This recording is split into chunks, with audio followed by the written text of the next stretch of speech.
This is a relay project. Real Talk starts right now. Here's Ryan Jespersen.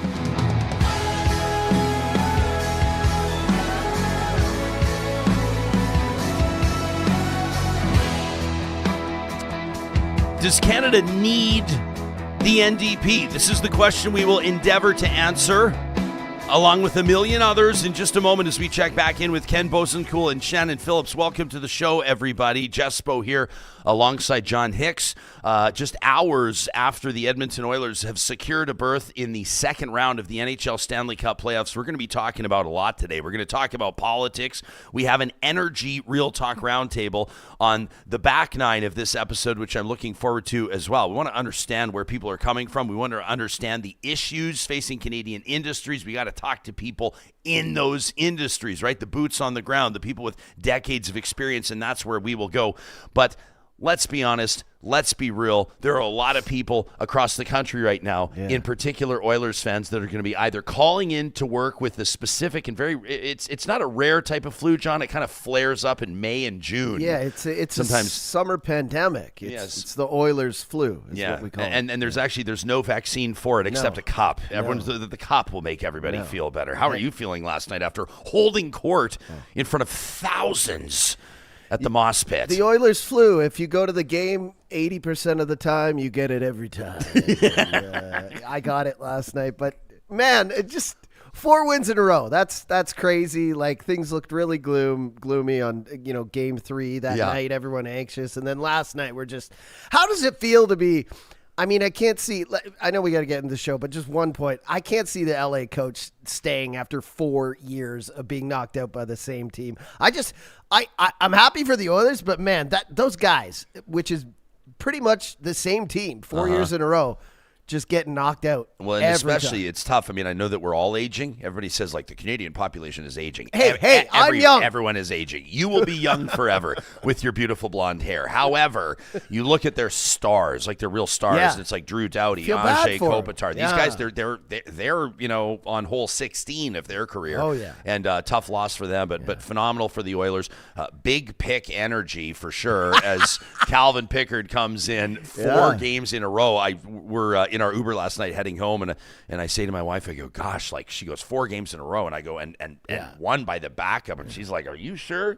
Like, are you sure he's the backup? Not anymore. I'm not sure he's the backup anymore. Oh, he's the guy for sure. And I told you I was listening to a terrestrial radio station. They were talking about the goalies, and somebody brought up, what happened to Skinner? Was it mental? Was it just, is it the pressure? And somebody texted in and was like, I heard he gained weight. And immediately the host was like, whoa, no body shaming of Stuart Skinner. We're not body shaming. We already have the live chat humming here, and I'm looking forward to this. We're going to cover a lot of ground, as mentioned. We'll talk politics. We'll talk industry. It's going to be a great episode as we wrap up what has been an absolute banger of a week. And I wonder if Ken Boessenkool, Shannon Phillips I don't know if they will gloat in a moment. I was going to say Ken will. He nailed it. Well, they both kind of did. He's smiling. He's laughing. He's like, just get me on camera so I can get my piece of the pie. You may remember, so Meredith Boessenkool and Phillips, this is their policy firm, and we've partnered up with them through the election campaign. Every Friday, we've checked in for a bipartisan analysis of what we've seen on the campaign trail, et cetera. And last week, I'm sitting here going to these two. They're kind of making these definitive declarations about how they think that the election's going to go. And I'm going, are you sure? I say, these leaders are polling within like 3 points, and they both, no, they're not. No, they're not. Well, you saw in our shorts reel, like, Ken is like, this is what's going to happen, and it's what happened. And I know we haven't talked because we've had guests on ever since the election. Yeah. But I'll just chime in. This was, and tune in to Party All the Time, Vicky Mochama, new episode out this morning, 3 a.m.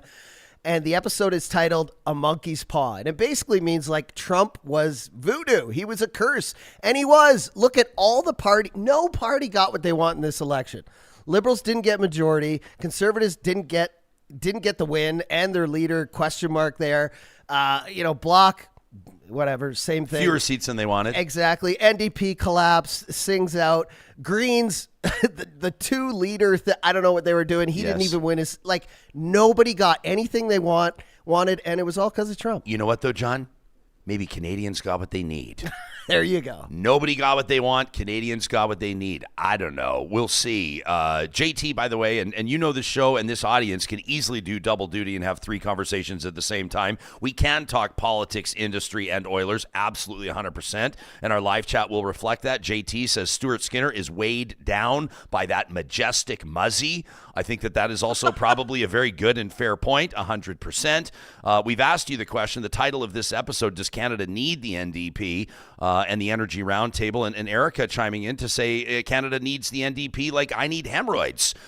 So Erica letting us know exactly how she feels on this episode of the show. We're looking forward to it. Let's get her going. This episode is presented by Alberta's top online real estate school. You'll find them at relo.ca. That's RELO.ca, the absolute bar none best place to kick off your career in real estate, whether it's residential or commercial. Better real estate training starts at Relo. Why? Because they've got weekend webinars. They've got experts that have worked in the industry for years and years and years. And, of course, they're the only real estate school that sets you up with a professional practice network and professional development webinars. You can explore the pre-licensing courses on their website. That's relo.ca. And when you're choosing your courses, make sure you take a look at those bundles. The most economic way to do it, they've got the commercial and residential real estate bundles. The promo code Ryan100 will knock $100 off each of those when you get started today. That's Ryan100, all one word, at relo.ca. All right, let's get right to it. Let's give these two their due. Let's give them an opportunity to take credit for the prognostications, the predictions they offered up, which proved to be true. They are 2 of the 3 partners at Meredith, Boessenkool, and Phillips, where they make better policy. Former Environment Minister in Alberta, Shannon Phillips, longtime Conservative strategist, Ken Boessenkool. Good morning to both of you. What a week. Good morning. Morning. You were right, Ken. You were right. Shannon, you were right too, but Ken, you were very assertive last Friday. But I suspect you didn't take great pleasure in the election outcome on Monday night. Well, you sort of borrowed my line I wanted to use off the top, which was, it's a reverse actually of what you said. I think every party got what they needed, but no party got what they wanted. And so if I could just quickly run through it, the Liberals got government, but they didn't get their majority. The Conservatives increased their seat count, but they lost Pierre Poilievre's seat. And the NDP have the numbers to hold the balance of power, but they got shellacked. So, they all got what they needed, but no one got what they wanted. Shannon, how were you processing? I mean, I know that you were sort of expecting a Liberal victory. I can't remember if you told us majority or minority, but did it play out sort of how you thought it would? I certainly expected a majority for the Liberals. And you know what? They basically got one. This idea that, somehow they need the balance of power to govern is probably not right. You have a Bloc Québécois that is in no mood to go towards an election at all and won't be for the next 18 months until at least the provincial election in Quebec has wrapped itself up. And of course, you have the New Democrats that are in very, very poor shape. So, basically, there's 4 or 5 people in that House of Commons at any one time that can abstain from votes, and that's exactly what will happen. So essentially, the Liberals do have their majority. And so I would say that the Liberals got exactly what they wanted. The Conservatives did not, although they did better than what they would have been expecting, I think, a week out, because of how well they did in the GTA and how well they did at taking some of that collapsing orange vote. It is not true that it entirely collapsed to the Liberals, not at all.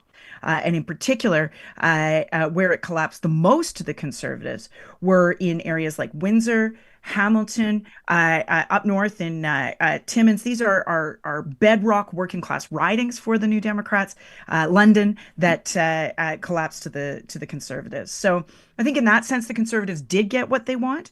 But the 2 losers here were the New Democrats and the Bloc, the parties that got squeezed the most by the 2 twin forces that were squeezing on this election. Not just Trump, but affordability. And those 2 parties did not have the confidence of Canadians or Quebecers, if you will, in the case of the BQ, to be seen to be delivering on either thing.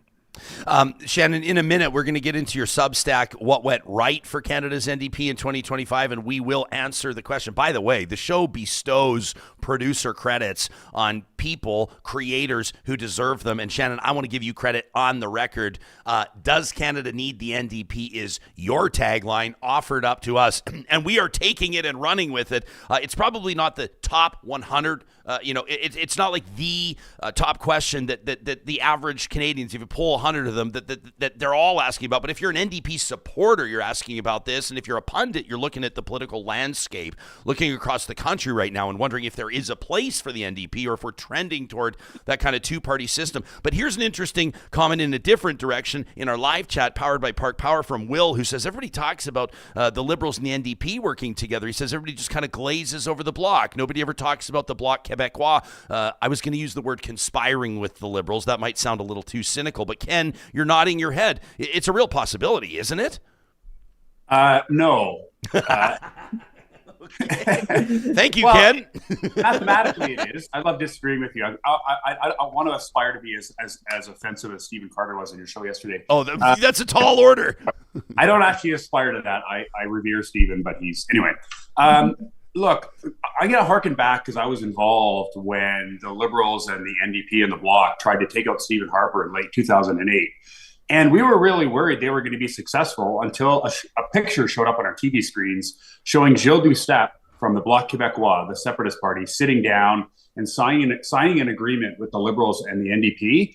And 3 weeks later, Stephen Harper was at 50% in the polls, and we ran an entire campaign on the Liberals and the Separatists. And it's just toxic for a Canadian government to partner with the Separatists, especially, I would say, in a time of patriotism when we're trying to fight the U.S. So I think it's a mathematical possibility, but I think it's toxic politically. They don't really need it, right? The fact of the matter is that the Liberals don't really need it. They need 4 human beings to just abstain on confidence and supply votes. That's what they need. So they've got any number of options there in that House of Commons, up to and including, the odd disgruntled Conservative, which is not probably going to happen in the spring, but could start to happen by the fall, particularly if Conservative numbers fall. But so, I mean, I just don't think that you have a de facto majority in the House. That's how the House of Commons is going to function. And that's how Parliament will stay on the rails for at least the next year and a half, 2 years. But to the point about does the Canada need the NDP, it's not just progressives that should ask themselves that question. It's Conservatives too, because historically that's how they've won seats. And I do not see a time where people are just, they're 100% all in on Carney, everybody, 6 months or a year from now. And at some point, stuff's going to start to shake out. They are not going to be able to, in my view, keep the progressive coalition together. Or at least there will be, because there's going to be really stormy waters ahead in terms of the economy. So some of that's just going to be natural. Depends on where those people go. We've got obviously a million questions, and the audience does too in the live chat, powered by Park Power, your friendly local utilities provider. And a lot of these questions are around Pierre Poilievre. Now, there's all kinds of speculation about where he'll run to trigger a by-election, who may volunteer their seat, whether or not it's actually true that he has to move out of Stornoway, the official opposition leader's residence, until he actually gets that seat. Ken, do you have any insight into that? Does he actually literally have to pack his shit? I think legally and by the strict letter of the law, he probably does. Look, if I were giving advice to Mark Carney, and I'm obviously not because that's not my stripe, I would say to him, be magnanimous in this moment. Offer to call a by-election quickly, offer to not run a Liberal against Poilievre in that by-election, which has a Canadian tradition going way back.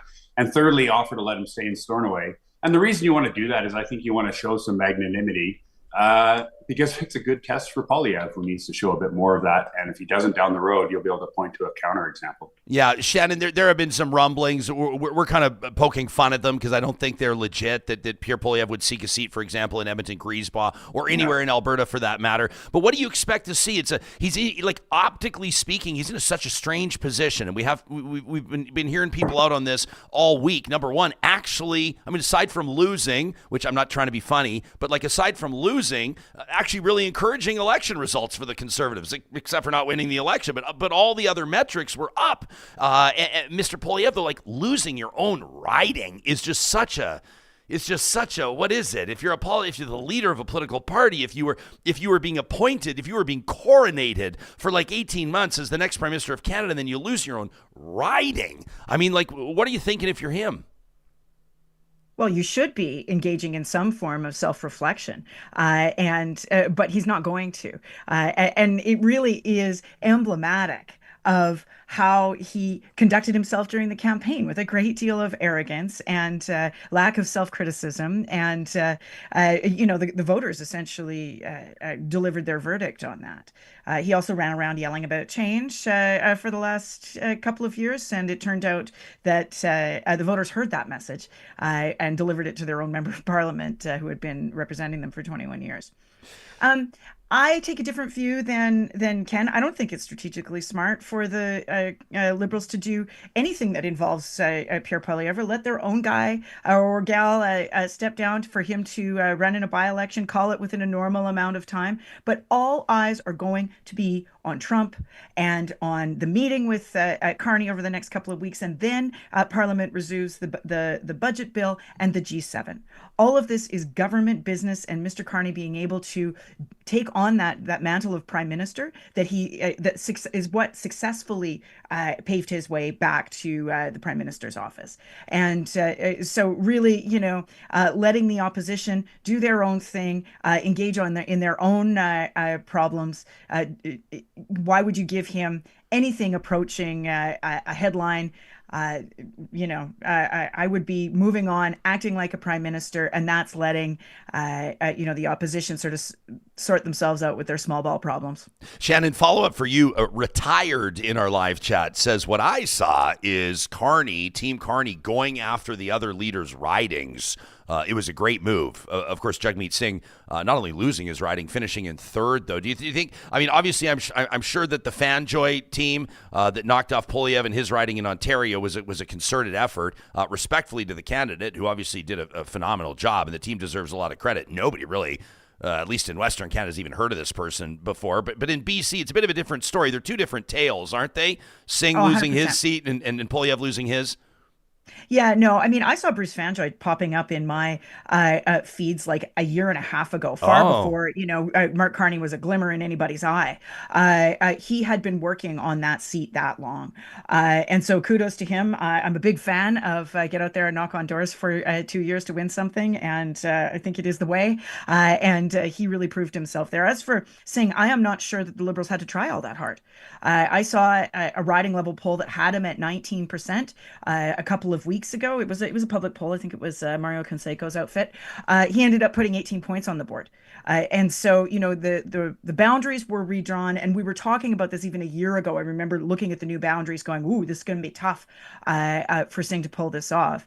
And it was. So, again, that was authored a long time ago. I think that the collapse in NDP support was authored a long time ago. That's my ongoing theory of the case, that Trump was the end of it, and probably meant that they couldn't break 10%, and maybe meant that they could not achieve official party status. But a lot of this decimation was authored a long, long time ago.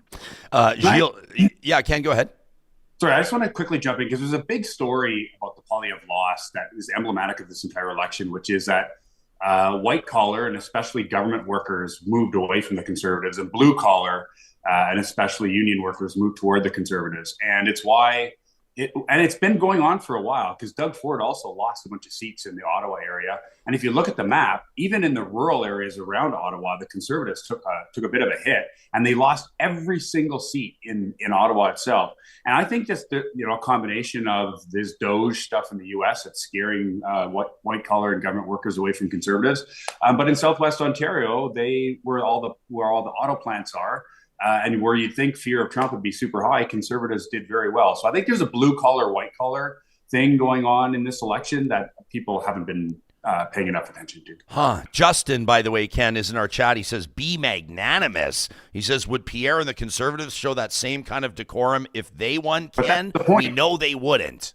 But that's the point, right? Like, you show a contrast. Anyway, Shannon and I have been disagreeing in front of our clients on this all week. So. It's probably good for you guys to disagree in front of your clients, though, isn't it? Like we can't present the two of you as bipartisan analysts of the political landscape and have you agree on everything. Nobody would buy it. We don't agree. Yeah, I would say the only other thing to add to what Ken was saying, there is a white collar, blue collar thing happening, but I think there's two other aspects to it. Number one, I think we have to look at how the information, like progressives do, how the information environment works. We have evidence that, boomer voters and others who, like higher educational attainment, public sector workers who are getting their news from more quote unquote traditional sources, right? And those were it looks to me, I don't know if correlation is causation, but it looks like those voters were the ones who were more concerned about the Trump factor and went to the Liberals. Whereas you have other voters, whereas I think there's something going on in the South Asian communities in Ontario, in Alberta, we saw this too, where George Hall lost his seat. Skyview did not go Liberal. Amarjeet did not do terrifically well in Edmonton Southeast. There's something else happening there where Conservatives are able to reach people with an affordability message, and the Trump factor was less of a factor. And some of the things that the arguments the Liberals were making with their big, sort of more mainstream media megaphone, were not punching through. I think at the end of the day, progressives, all told, need to think a lot more deeply and in more detailed fashion with a lot more resources. Not just about what they're saying, because of course, progressive voters, we love to talk about policy, right? We really, really want to, tell you the three main points on whatever public policy thing. But it's not just what, but it's how we're getting messages through. I think we saw that again. That's one of the subtexts of this election. And, the New Democrats didn't get anything through. And so, any thinking about what the future of the party is has to really focus in on that problem as well. Shannon, real quick, because I want to move on to the future of the NDP, and we have to talk provincial politics. Obviously, there's a ton going on in our home province of Alberta, but real quick, were you surprised that Amarjeet Sohi did not win Edmonton Southeast, or were you expecting to see that? Oh, 100%. I figured that one was a pretty decent shot for Amarjeet. I was quite surprised at the result and the extent of the result. I thought that if he didn't pull it off, it would have been a lot closer. Yeah, Ken, for you? Yeah, this South Asian thing, it's remarkable. You can. There's a bunch of graphs been popping up on Twitter and other places showing ridings that have high first and second generation Canadians, and they all swung toward the Conservatives from the last election. And I could posit a whole bunch of theories about why that is, but the honest thing is, and I hate to say this as an analyst who's supposed to be smart, I have no freaking idea what's going on there. It's big. Like it's, and I think it hit, as Shannon just said, it hit in Alberta, it hit in BC, and it hit in the suburbs around Toronto. And you can see it in the movement from the last election. And it's big and it's important. And I hope someone spends some time figuring out what happened there. We're talking to Shannon Phillips and Ken Boessenkool in our live chat. Tony says, I feel like if the NDP can get a strong leader, they'll rebuild. They can become a major factor. All parties go through this. Denise says there's a dramatic difference between the federal and provincial NDP. Fair enough. Yeah, I think that's probably accurate. Obviously, Ben says, do we need the NDP? He says it's an interesting question. And the answer is yes. Max is watching us, says, yeah, we always need people and a party to balance the scale between materialism and humanism. Interesting way to put it. Shannon, I've punched the link to your Substack into our live chat. I'll put it into the show notes on the podcast and on YouTube. What went right for Canada's NDP in 2025? Let's frame the question as this. What is the argument for voters, for everyday folks, for volunteers, for donors, for potential candidates, for leadership hopefuls to invest themselves emotionally and otherwise into the future of the NDP? What's the argument? Well, I wrote that in large part to ground myself in some sense of optimism, because I have not really been much of a federal New Democrat for 10 years. I have felt that party doesn't really represent me or my values as an Alberta New Democrat. And, and I say that as someone who came to the party essentially via the federal involvement. And I worked with Jack and so on. And then for the last 10 years, the federal party has done its level best to alienate Alberta New Democrats like me, who broadly share many of their values, but wanted to nitpick on things that were a convenient wedge for the right. So I wrote that to kind of go, okay, like what went right here so that I can be as graceful and magnanimous as I can in assessing what the future looks like. I think obviously we need a federal NDP if we like things like retirement security, healthcare, child benefit, broad redistribution of tax revenues to level people up in some way, shape, or form. If we want income security for seniors, these kinds of things, these all came out of the New Democrats, right? And if you're waiting for a brokerage party like the Liberals over the course of Canadian history to deliver those things, you will be waiting a long time. Mostly, they did them at the behest of, at the leadership of, under threat of their left flank from the NDP and the CCF before them. And so, that is Canadian history, but you don't mark a ballot based on a history lesson. And that's what singing the federal NDP asked Canadians to do. They were like, oh, look in the rearview mirror and look at all these nice things I got for you, dental care, yada, yada, yada. Well, you don't, the ballot question is not a history lesson. So, obviously there needs to be an articulation of what the party stands for and who it is going forward. My argument is, we have nothing but successful examples in the 4 Western provinces of what this party is, what it stands for, who it speaks for, and what it thinks, what its vision is, and what it will deliver. We have it both in government and in official opposition, and it is coherent, and it has a voter coalition. And it is also credible and economically literate.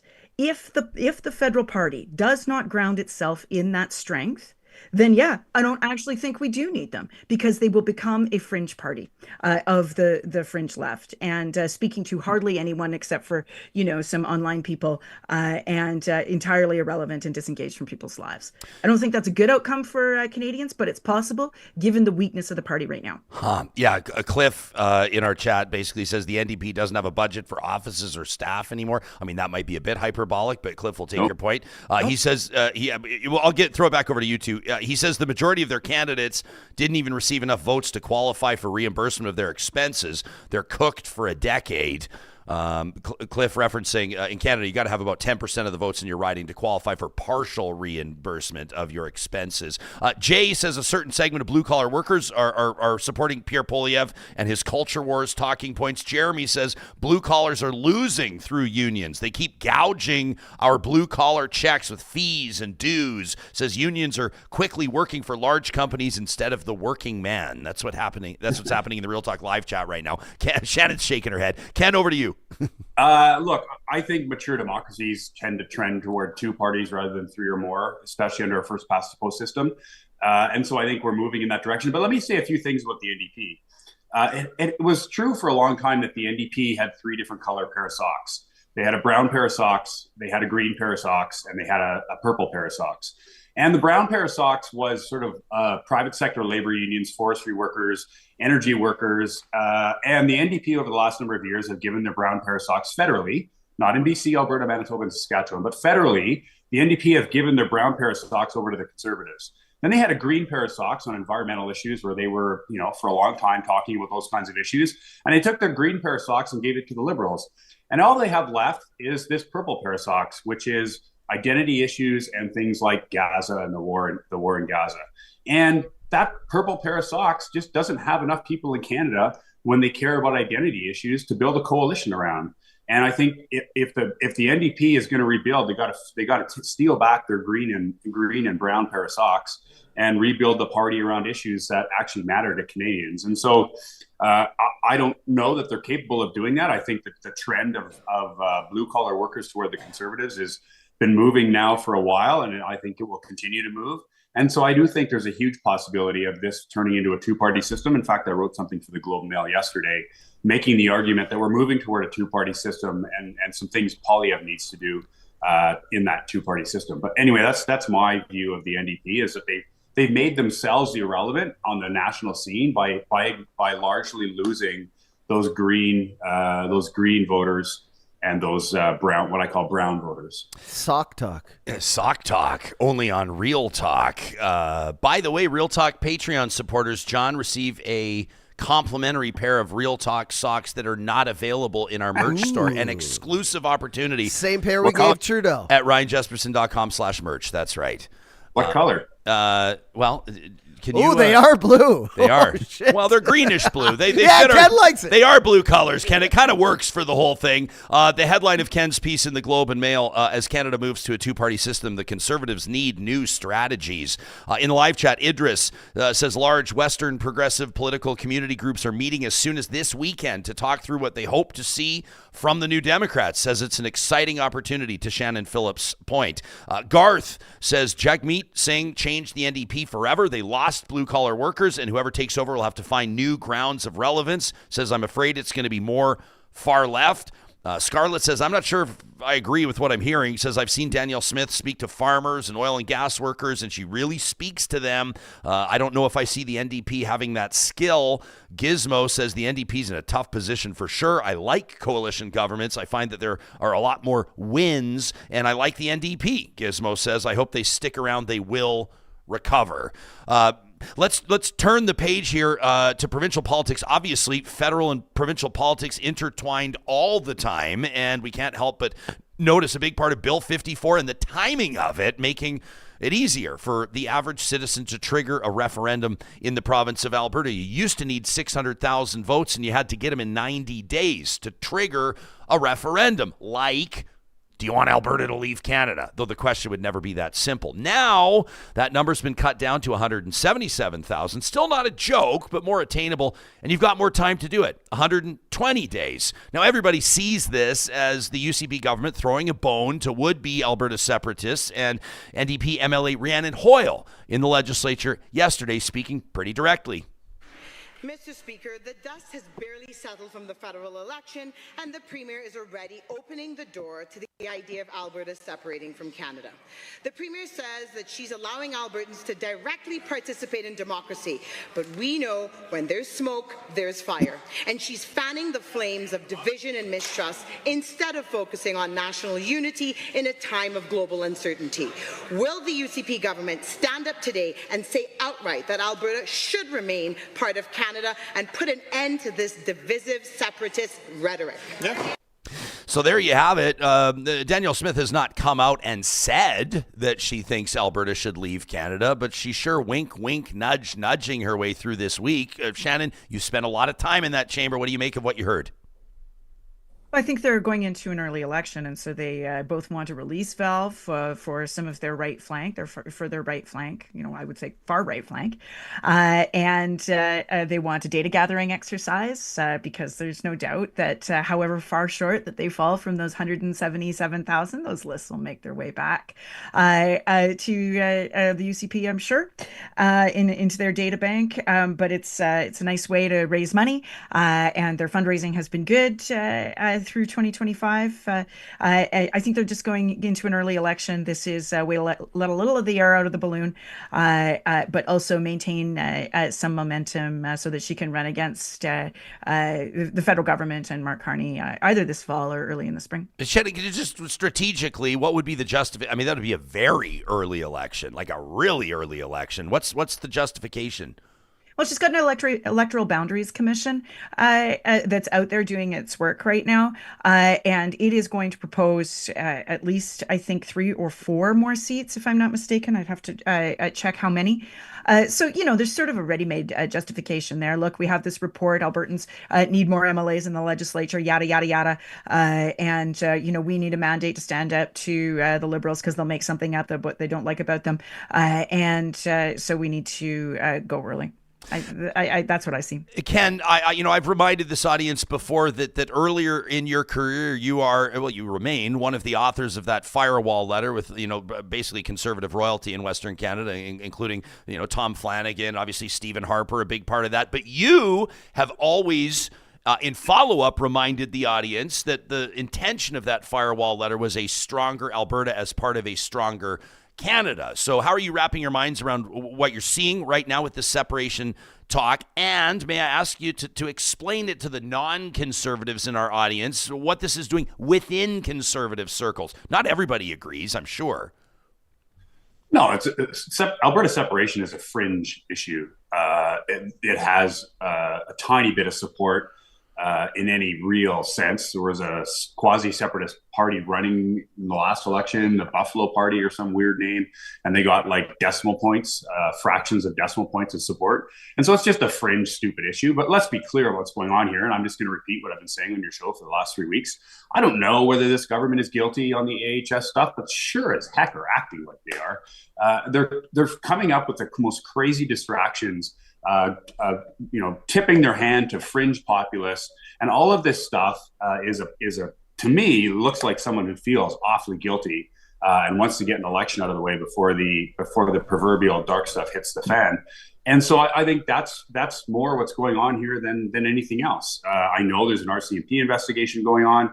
I know people are being interviewed for that. That's probably going to take some time to wrap up. And if anything comes of it, it'll pop up sometime later this fall or early next year. And so that's a pretty nice thing you want to get out of the way. You want to get an election out of the way before that happens. So that's what I think. They're getting out of the way of that freight train that they see coming. Kenzie's in our chat, and she's not happy that you're calling this a fringe issue. I tweeted yesterday, give Alberta separatists the referendum they want.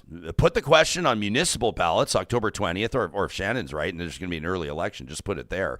I said, let's end this stupidity once and for all. And as you can imagine, of the 110 comments, everybody please feels. Don't scroll, please. Everybody really Ryan, feels no, like I'm approaching this problem. Not everybody appreciates it being called stupidity. Ken, you are a conservative, a tried, tested, and true conservative. Fringe issue. What do you say to the people that say it's not? What do you say to people like my high school friend Trevor, who's in my comments, my replies right now? I've known the guy for 30 years, and he's saying to me, you're about to be surprised big time, Jespo. He says, this is not going to go the way you think it's going to go. And I'm about to bet Trevor $10,000. So lay it out for us, Ken. Well, look at any polling. Even the most generous question gets maybe 25 or 30% support. The only person who's going to get rich off a referendum on separation is Stephen Carter, who'll raise a ton of money to run the campaign. Look, I just can't take these people seriously. There's no question that they all reside in the base of the UCP. There's no question that they pop up in social media. I mean, my Facebook feed was full of these yahoos, including people who were obviously spending money spreading the message, popping up in my feed. And there's no question there's some underlying disappointment with the federal results. But my response is elect a provincial government that focuses on making Alberta stronger, elect a federal government that's focused on making Canada stronger, and stop wasting your time on something that will never get the support of Albertans. It never even got the support of Quebecers when they did it. And it's just foolish, especially in a time when Canadians are rallying together. So, there's a bunch of people out there rage farming, raising money. There's lots of people with money that thinks this is an issue. But as Shannon said earlier in her comments, we have a different information environment, and we have different incentives for what media companies are doing with this kind of stuff. They're rage farming and making money, and that's just part of modern media. I appreciate that you have people with different points of view on your show, but there are a bunch of other media and fringe players in Alberta that just rage farm this stuff to make money, and I just think it's pathetic and stupid, and they should stop. We have been honored to partner with the two of you through this campaign. You have offered just unparalleled, not just the analysis and the insights, but also the chemistry. And quite frankly, everything you've put out there for the most part has manifested itself. So you've earned even more credibility along the way. Please don't go. Please don't go. Please don't go. Ken Boessenkool and Shannon Phillips, two of the partners at Meredith Boessenkool and Phillips, where they make better policy and a bigger impact. You can check them out online at mbpolicy.com. We won't be chatting every week moving forward, but we're already excited to get you back on the show. Have a great weekend, some well-deserved rest, I hope. And thanks again for doing this so much. You've helped broaden and deepen the quality of our coverage in a big way. Thanks, Ryan. Thank you. Thanks to you both. That's Shannon Phillips and Ken Boessenkool. I want to let you know we're keeping a keen eye on our inbox, talk@ryanjespersen.com. Are you afraid to go into my replies on this tweet? I'm afraid. I've been afraid since the election to you even open the inbox. You want to put your flak jacket on? And the reply section, oh my God. Yeah, so that's another full-time job. Like, I'm taking a big swipe at my high school buddy Trev because he's great and because I love him and because we've been friends for 30 years. But he says, why is it stupid, Jespo? Like, what does Alberta have in common with Atlantic provinces, Ontario, Quebec, Manitoba? He says provinces all too happy to accept equalization welfare with one hand while smearing the resource industries with the other. He says, I agree. Have the referendum so we can see how people feel. He says, I suspect there will be more support than you think, but not enough to pass it. Peter McCaffrey, conservative commentator who's been on this show before, says that my take is anti-democratic by referring to it as stupid. I could remind Peter, obviously, that I'm calling for the referendum, so that's pretty democratic as far as I'm concerned. Marty says this is going to go differently than I think. I doubt it, Marty. Canadian Jack says, hey, throw that referendum question on the ballot on October 20th, those municipal elections. Says this could possibly help improve the numbers for people voting in municipal elections. There is that trend, like referendum can draw. I mean, the real nerds, the real geeks, and on this show we use that as a compliment, the real geeks and nerds in politics will point out how referendum questions can completely change the dynamic of voter turnout and who turns out to vote. So in other words, if you want a motivated electorate to have something to vote on, like, for example, Alberta separation, then you're going to want to put it on the ballot on the municipal election, right? Because you're going to want to draw, if you're the provincial government, as many Conservatives as possible to the polls to vote in those municipal elections, right? Especially with political parties being a big part of that right now. So there could be some strategy there. We'll stay on top of it all, and instead of just John and I prognosticating, we will continue to bring you the experts that you deserve to hear, Real Talkers. But my thinking is, like, there's no way this happens, right? It's a card for the Premier and other people in Alberta who want to, I guess, garner support from their base and Conservatives. It's a card to play, and I think as much as she talks about it, she's not actually going to push for a referendum, is she, Ryan? Because then that card goes away. You see, even if 30% of the vote, even if we have something like Quebec where, like, it's 49 to 51 or whatever, that card goes away. So I don't see how you play it when that card works to bring up all the time when you're ranting about stuff. The other thing is, like, how does this even happen? What do you mean? Like, what happens to our economy, the currency, the military indigenous passports, ramifications? There's so many things where I'm like, this never happened. If you catch our episode, our May 1st episode, where we read the entire cease and desist from two First Nations chiefs, and by the way, more First Nations, more Indigenous leaders have commented on the talk around separation, basically saying there's 3 treaties in play here, 6, 7, and 8, and nobody's going anywhere. Tommy Temper in the chat says it's glorious to see the NDP diminished to nothingness, says Rachel Notley to the rescue, says Tommy Temper.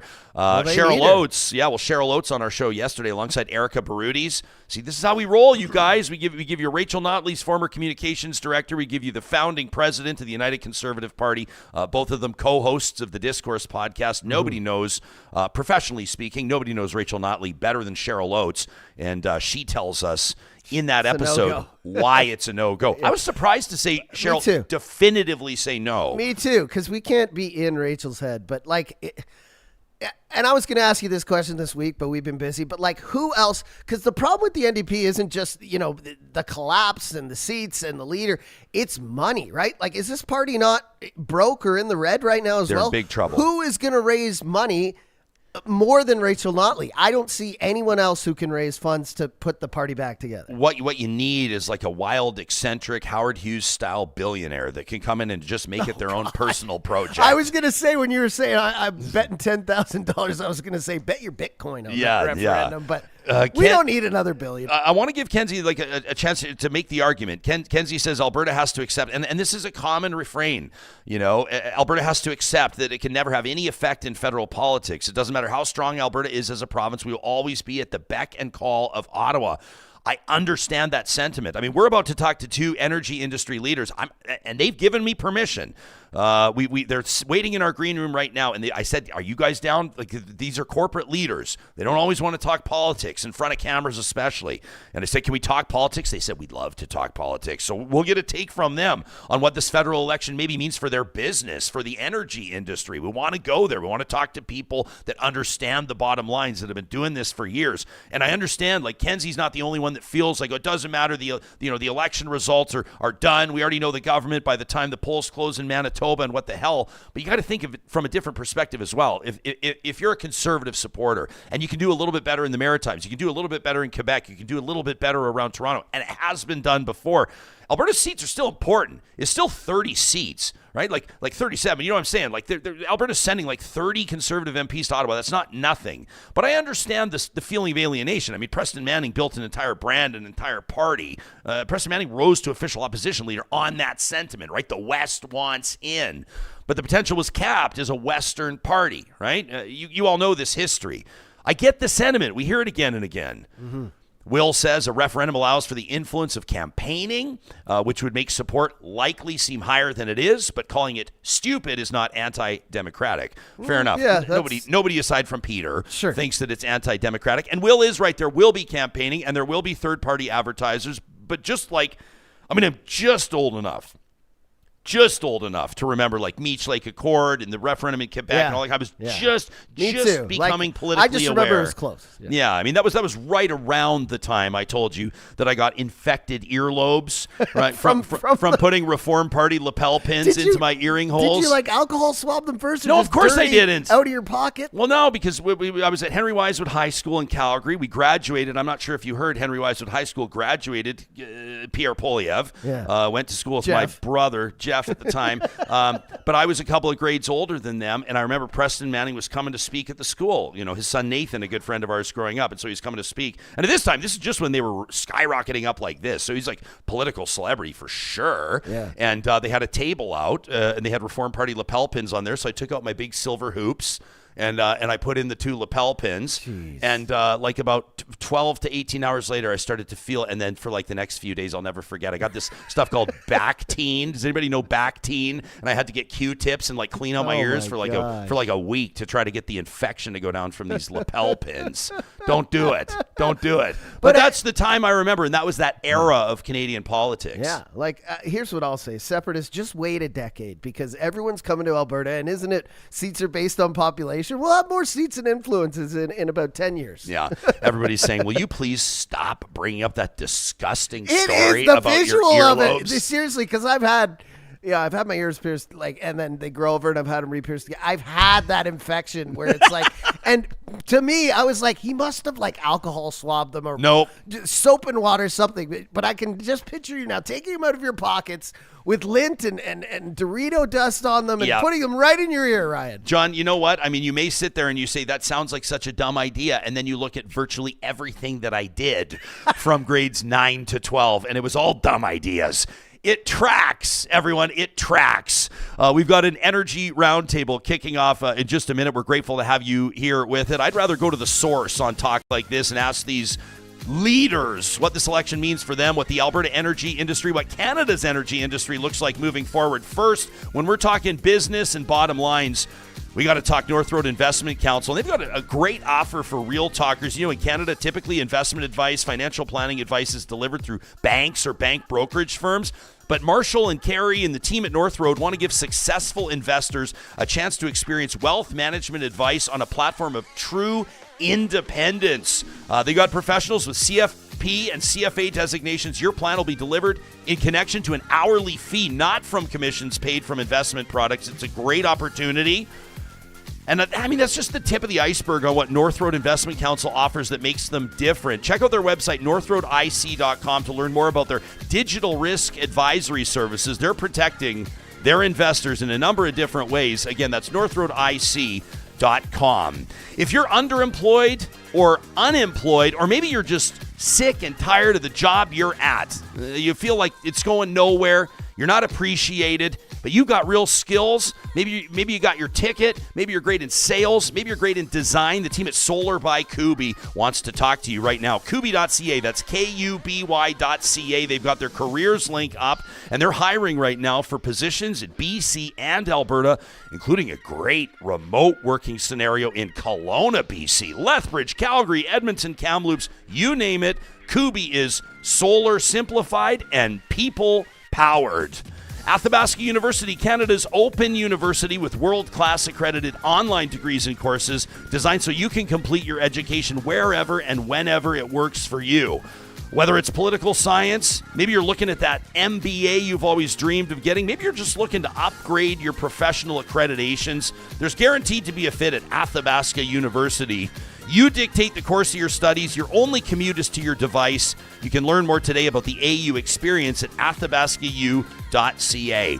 And friends, film lovers, I want to let you know that tickets are now on sale for the annual Northwest Fest. You can check out the website, northwestfest.ca. Coming up on the 8th of May, we've got a Real Talk Roundtable celebrating the best in filmmaking. You're going to want to check out everything they've got coming up. This is from May 8th to the 15th. Fact, fiction, and film. It's Northwest Fest at the Metro Cinema. Get your tickets today at northwestfest.ca. Well, we've been talking to you about the Nisku Energy Show. It's coming up on the 14th and 15th of May for quite some time, and I've been telling you, Real Talkers, that it is an unparalleled opportunity to mix and mingle, rub shoulders with, and better understand the perspectives of energy industry leaders from across the country, sure, and a lot of them are doing business internationally, but the heart of the action is just south of Edmonton in Nisku, where it all happens. People in Nisku are running some of the biggest companies in the province and across the country when it comes to not just what's keeping Canadians fueled and heated and everything else employed, but also, of course, driving a large part of the Canadian economy. And we want to better understand the future of where Alberta's energy industry is at and how that translates to potential across the nation. It's a real pleasure to welcome to the show Rob Reeves, who is a familiar face to many in the province of Alberta as the owner and operator of Rad Torque and Castrol Raceway for more than a quarter century until he sold the company a year ago, now competing with a race car on the street outlaw circuit. I can't wait to ask you about that, Rob. But Rob, of course, behind the president and the owner of Global Power, which is coming up on 40 years of business, now based in Nisku, the core business, diesel engines, generators, water pumps, light towers, and air compressors. You've been doing it a long time, Rob. It's nice to see you in the Real Talk studio. Well, thank you. Yeah. It has been a long time. Coming up on 40 years. Unbelievable. I've got all kinds of questions about how industry has evolved over those 4 decades. Let's welcome in Garrett Schmidt, a fifth-generation Albertan. Garrett founded CW Industrial about 10 years ago, a mud pump and drilling equipment manufacturer, a primary partner for a lot of premium oil field bearing and power transmission products. You're all about drilling. Yes, sir, I am. Welcome to the show. Thanks, Ryan. I asked you, and please speak freely, the two of you. We treat this like coffees or beers, so jump in whenever you like. But Garrett, I said to you, may I have your permission to tread into political waters? And your eyes lit up, and you said, I would love to talk politics. So you're an industry player. You obviously employ a bunch of people. You do big business. What were you keeping an eye out for the night of the federal election, and what's your response? How is it all sorting itself out in your brain 4 days later? Well, I always say Alberta has done really well in spite of. And I mean that in some cases because federal policies, we can go back 1, 2, 3 governments, look at where we're at today. And the one thing I always say, the headlines look good. Mark Carney's Liberals to make a superpower to Canada superpower. But once you get past the headline, you got to actually read what it says. And I've gone through all 65 pages of it. And it simply says to help oil and gas, we're going to reduce their emissions through regulation. That's the one. And the second part is they said to build an energy corridor, they want to build a east-west, not a west-east energy corridor. And the east-west energy corridor is to help BC or to help Quebec Hydro sell power in Western Canada. So I'm trying to figure out how that is going to correlate with helping our energy industry, right? And so our industry, we look at Nisku. I love Nisku. I'm born and raised right outside of it. I'm like 6 miles from Leduc number 1. And I went to school in Leduc. My first job was in Nisku kicking pipe. And I've been there my whole life. I've worked in other places overseas, but to me, I look at that community. Nisku was started in 1972 by the Sparrow family and founded. Nisku is now over 8,000 acres, employs over, I think there's 400 or better businesses plus, employs 6,000 to 7,000 people, and it's the largest industrial park in Canada. And The largest? The largest across the highway from the 5th largest airport. So, energy and manufacturing, it's all related. We've got food beverages, we've got Little Potato Company, we've got Amazon now. Like, Nisku truly is the location. You could do everything. There's very other places you could go in Canada, in an industrial area. If you wanted to manufacture, there's welding shops, steel plants, steel processors, steel shops, fabricators, welders, machinists, and then you're right across from the best shipping locations, logistically. So Nisku for us, for business, is the place to be, right? And so to us, when we look at the constraints, it really pushes our industry to try and diversify. But how do you diversify from an industry that creates almost $100 billion in taxes for the country? Right? And that's a lot of money out of the oil and gas industry. So, we can improve technologies, which we do. We got mud pumps that are more efficient. We're always trying to improve what we do. Canada's a leader by far for clean energy. It's just, unfortunately, we don't look at, or federally, they don't look at the way we do oil and gas extraction. It's clean. But I'll tell you, it's a lot cleaner than Middle East. It's a lot cleaner than many other countries how we do things, right? Rob, were you keeping an eye on the election result in the context of the impact that it would or may have on your business?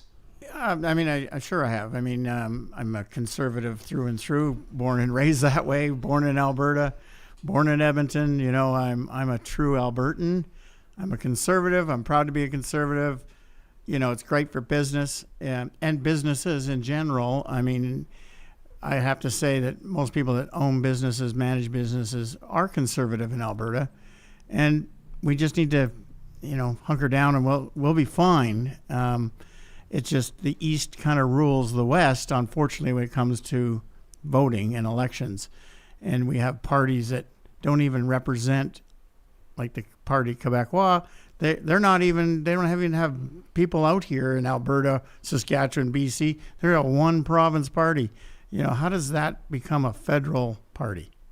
That's my question. Redneck Philosopher in the chat says, hell yeah, guys with boots on the ground. Instead of media hacks or NGOs to talk about real world energy, Redneck Philosopher offering up, quote, rare kudos to the show. So you guys are getting some praise for us just by appearing here. People are going to take a look at the numbers. And when you founded your company, CW Industrial, 2015, I remember 2015. 2015 was one of the most significant years in Canadian political history. In May, it marked the end of a 44-year conservative dynasty in the provincial political landscape, and federally, obviously, out of nowhere, forget about Thomas Mulcair looking like he might take out Stephen Harper. It was the third place guy. It was Justin Trudeau's Liberals who came up through the middle and formed government, a majority government, no less, dispatching the Conservatives. That's the year you started your business, and you seem to have been doing all right, and you've been doing all right through the entire tenure of your business of a federal Liberal government. Explain to us some of the challenges that have come with that, how you've navigated those challenges. Take us into your insights. Oil and gas is not going away. It's not going away. It is our primary source of fueling.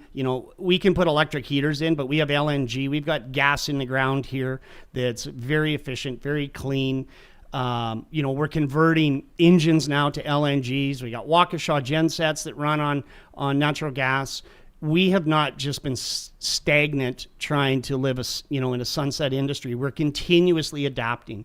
You look at Alberta, we have probably the most efficient drilling fleets in the world. We can move rigs in minimal loads compared to anywhere else. We recognize our environment here. And so what we do in industry is trying to continuously be more efficient.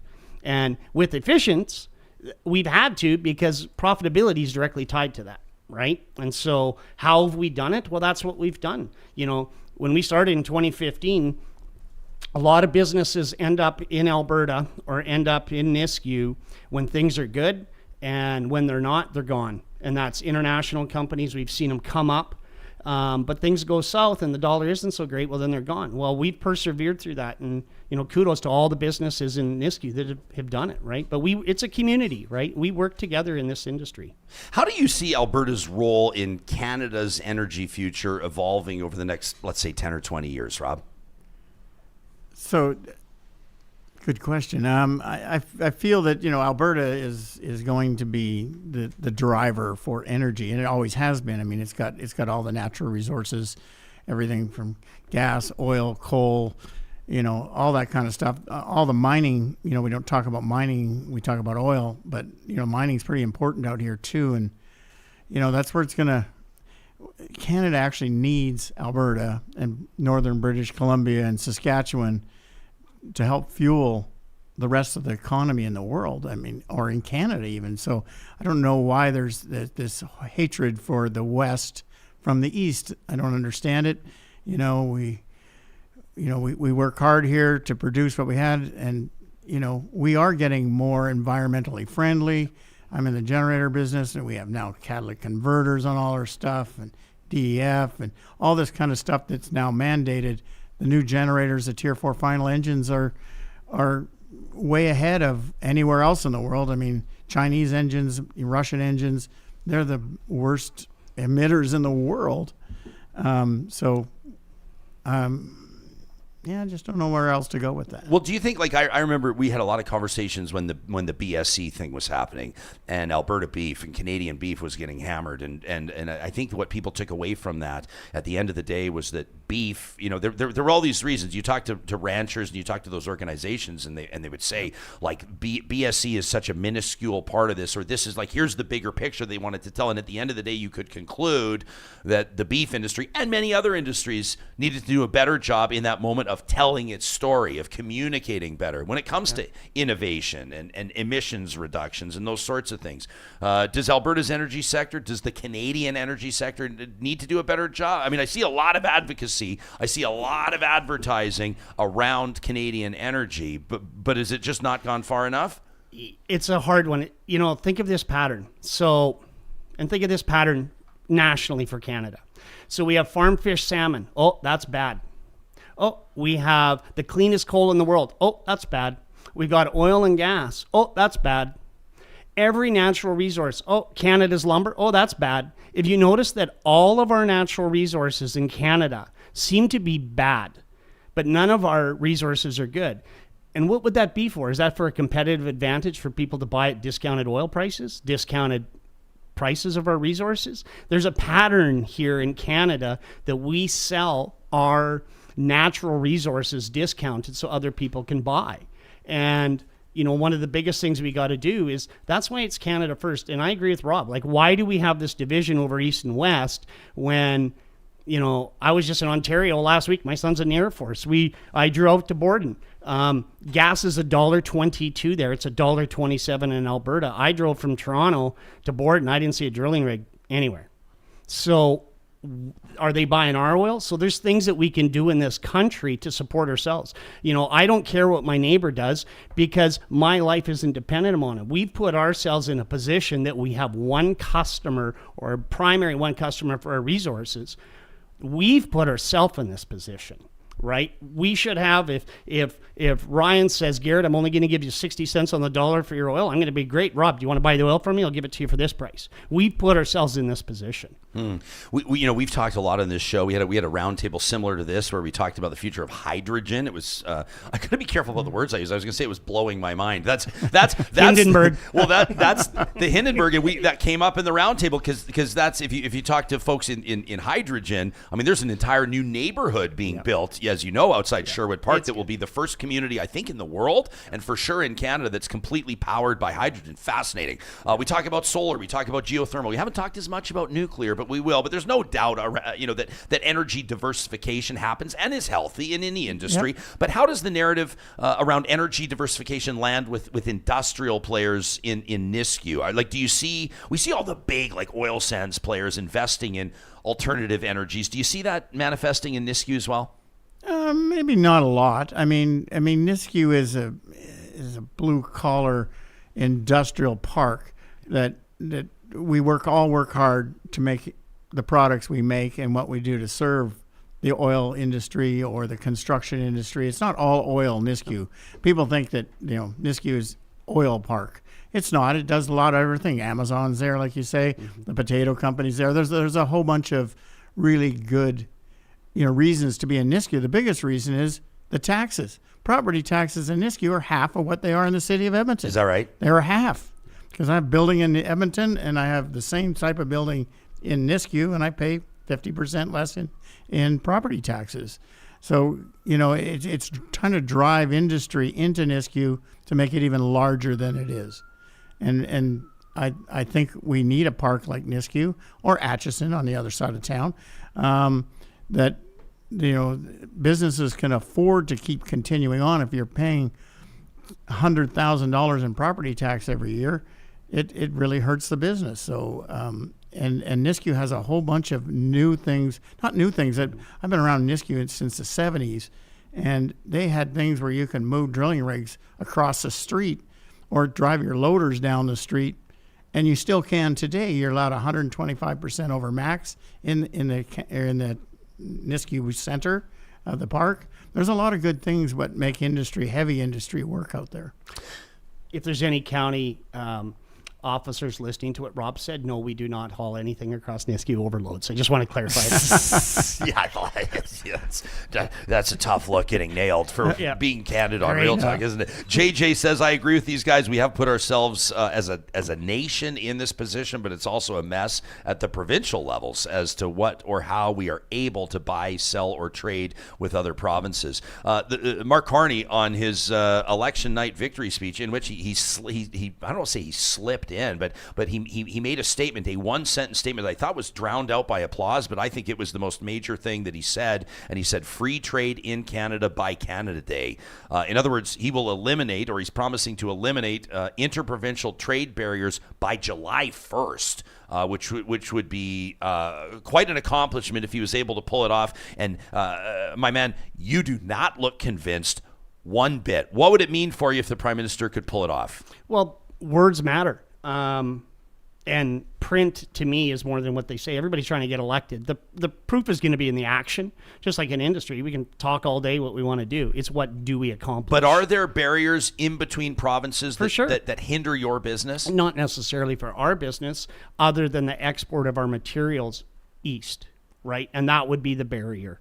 And I repeated before, Quebec has basically said that, there's no social license for a pipeline east. Well, then how are we supposed to adapt to a social license west of their power when we have Genesee? We've got some of the cleanest burning, coal plants. We've got power generation. And, another thing to look at, go right around Leduc. You brought up, what about renewables? I think renewables are a good alternative to our primary power. But think about it. Across the airport. There's 4 feet of topsoil. We're going to level 4 feet of arable ground to put solar panels and wind farms in. So we're going to starve people at the expense of power. Right, but I don't, I understand think that sort of narrative, like I think that we got to have smart places to put solar panels. But there's a balance, and that's what I'm saying. So Alberta, we can balance, but nationally, we shouldn't look at every block on the land as it has to do it all. Alberta is a really good example for natural resources. There's other areas we can do other types of power. It doesn't mean we have to decimate the Alberta industry to do those types of power, right? We're hanging out, Garrett Schmidt joining us from CW Industrial, Rob Reeves joining us from Global Power. Both of them will be participating along with hundreds and hundreds of other people May 14th and 15th at the 2025 Nisku Energy Show. It's going to be an unbelievable gathering celebrating expertise and advancements that are shaping Alberta's future. I want to talk to the two of you about innovation, because that's something everybody gets excited about. But I want to talk about like innovation on the shop floor. I want to talk about like real world innovation that's happening right here in Nisku, right here in the province of Alberta. Well, what's an example that you can think of, Rob, of an exciting innovation happening on the shop floor or out in the field in or around Nisku right now? I don't know if there's exactly that, but I mean, innovation to me is like, training your people to be efficient.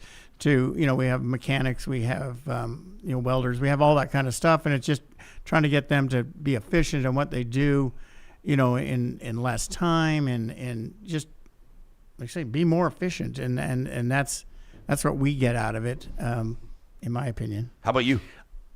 The thing I like about Nisku in the market, and this goes for any resource industry, it doesn't matter if it's farming or forestry, when you're on the boots level, we build our equipment from the guys up, not from engineering down. So we can respond to market. Somebody comes to us and says, we don't like the way this works, or can you improve this? We drive that up to make it happen. We don't dictate down to market. And that's what I really like about, our industry, is that it's from the boots up. So when guys in the field say, oh, this is hard to do, or you guys should fix this, or this seal's a pain in the ass to change, we literally can adapt to that. And that's what I think is about being nimble in business. And that's also innovative, because through that, instead of having a company that only has 20 employees, I'll give you an example. Well, when we're listening to our customers, that's an extension. Our company is now 400 people or 500 people because we're listening to those inputs to how to improve our products, right? So is automation, digitalization, all these buzzwords that we hear, but automation, obviously, it's fascinating to see how it's being implemented in virtually every industry, including media, for that matter. Is that, you're nodding your head, is that impacting? Like, I'll also acknowledge, like, your guys' teams are like boots on the ground. These are guys Definitely, that are like yeah. the mud pumps and 100%. drilling rigs, and a lot of that is like hands-on. We've all seen the videos of the rig hands doing the stuff that is just got to be one of the most dangerous jobs in the world. But is automation factoring in? we can automate some steps, but you're not going to automate knowledge. AI is not going to replace a tradesperson. Right. When your car breaks down, you're not going to take it to a robotics place that's going to figure out, what is it, the CV joint? Is it the wheel bearing? Is it a bad tire? Tradespeople, you can't replace. We need those hands-on people to fix this stuff. Automation can simplify in some of our operations on a CNC lathe or a CNC mill, for example. You can automate process, but you're not going to take the tradespeople out of trades, right? Same for you, Rob? Yeah, definitely. Well, we're more trades than anything. We don't have a lot of automation in engine rebuilding and stuff. You know, they do when they manufacture cylinder heads and blocks and stuff like that. That's all, CNC type machining. We're assembling all this stuff. That takes talent. It takes people. We need to train more trades. I mean, people need to get out there and learn a trade and become a welder, become a machinist, become a mechanic, and because we're not getting them. The young people aren't going that way. They like the clean jobs. They like the computer side, the tech side. We have a hard time trying to bring in young mechanics. That was my next question to you, because I wanted to ask you about the talent pool and how you've seen that change over the past 10 years. So are you seeing that going in a more challenging direction? Was it easier to find skilled tradespeople 10 years ago than it is today? Oh, definitely. Really? Definitely. Oh, yes. I mean, why do you think, is it all the talk around the energy transition? And do you think maybe young people feel like there's not a future in the trades, or what do you think it is? I think it's just the younger people aren't as motivated as I think people back in the baby boomers were more motivated to learn and build, work on their own cars, even as an example. I mean, you don't see that in the younger generation as much. I mean, there's lots that can do all that, but it's certainly not out there. I mean, they're not willing or wanting to work on their car or learning how to change a flat tire. That's our generation. If we had a flat tire, we didn't have a choice. We had to change it. We couldn't call a tow truck because you'd never get one to do that. So I think just the generational has changed, and we are trying to recruit younger people into our apprenticeship program to try to teach them the trade. Because when you have a trade, that's for life. Tech or computer stuff, that changes yearly, sometimes monthly, where a mechanic in that trade is something for life. Is it who's it up to in recruiting young people, young talent? Is this an industry job? Is this a government role to play? It's not a government role. You want government out of business? There's regulation, but I don't.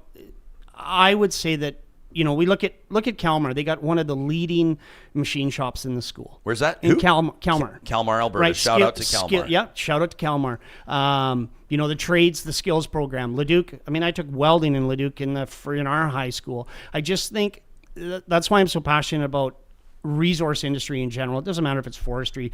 We can employ everybody from all levels. If you started out, you could start out driving brooms. You could be shipping, receiving. If you put the effort in, you move up through the thing. We can put people through school. There is a career, right, in the trades. And that's one thing about the resource industry. When I get into the tech industry, or I get in, and I'm not going to beat on renewables, but once I put a 1 megawatt wind farm tower up, what's left to do? Like, I got maintenance on it, where in our industry, there's always something happening. So, but I think the talent pool's up to us. And I think, it's also on the employers to retain the people, and the people to have, there's got to be an incentive program both ways, right? But it is harder to find the skill set, because I think a lot of them are coming out, if it's more push academic, we need tradespeople. We're going to need tradespeople. I think AI, I don't know. Would I want to be a lawyer today with AI right on the verge, being able to look at 4,000 legal cases and be able to make a snap decision of the best way to defend a case? Well, Johnny, I already know there's just going to be AI talk shows in 5 years, and they're not. Nah, Ryan, you're the best, man.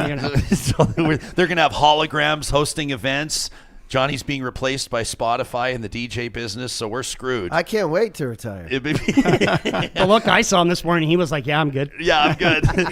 Is Alberta's industrial base ready to pivot if major energy policy shifts accelerate?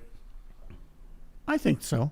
I mean, we're ready to shift. I mean, we've always shifted. Back in the 70s, when interest rates were 25%, businesses were going bankrupt. And then back when you said in 2015, when the oil prices crashed, we can bounce back. We are something that can survive. I think we can do it. And, look at the previous governments. We've been around. We've had Klein, we had Stelmach, we had Alison Redford. That name sure doesn't come up anymore, right? It was a pretty short tenure. It was a short tenure, but that was a lot of damage in a very short tenure. I look at it now, I honestly... Danielle, the leader that we have the premier that we have now, honestly, I think we're in the best position to push through the next 4 years with who we have, because she does recognize this industry, but she doesn't put any variable at the expense of others. And I think that's what we need in this province. Right? Is her the position that she's taken with her advocacy, Alberta First? You can certainly make an argument that's what she was elected to do, is to look out for Alberta's interests first. Perfect. She's been criticized across the country for not playing ball like all the other premiers are. And now, as we were talking about with Shannon and Ken before you two, I know you were having your coffee in the green room. You heard the interview talking about, Danielle Smith has not come out and said Alberta should separate, but she's also not come out and said that her Canada includes Alberta. What does that do to your business, to confidence? Does it help it? Does it hurt it? Or is it insignificant? No, it gives confidence to us that we have that we have Danielle, to me, that we have Danielle and the party that we have right now. We know they're vested in interest. They know they're trying to provide balance. There's always going to be the naysayers, but I don't think, play ball always means, okay, give someone your ball and give him your glove and go play. Yeah. She's definitely all for Alberta. And I think that's good. I mean, Alberta's always been that way. We just want to work hard, make money, and be respected, and give it all to the East. I'm not sure if that's so. What would one thing? We were talking to Max Fawcett. He's the former editor of Alberta Oil Magazine, a bit of a polarizing figure and a very popular guest on this show. But Max was talking about. He figured. I asked him, how do you think that Mark Carney or this Liberal government could improve? Could extend an olive branch, let's say, to Alberta. And he said one thing he thought the federal government could do would be lift the emissions cap. Is there one policy or something you'd be looking for, something tangible, something real, whether it was through industry advocacy or provincial federal negotiation, whatever the case was? What would be one thing, one political policy put into practice? You say words matter, but you want to see action. What would be one thing that you think would benefit Alberta's energy industry and the nation?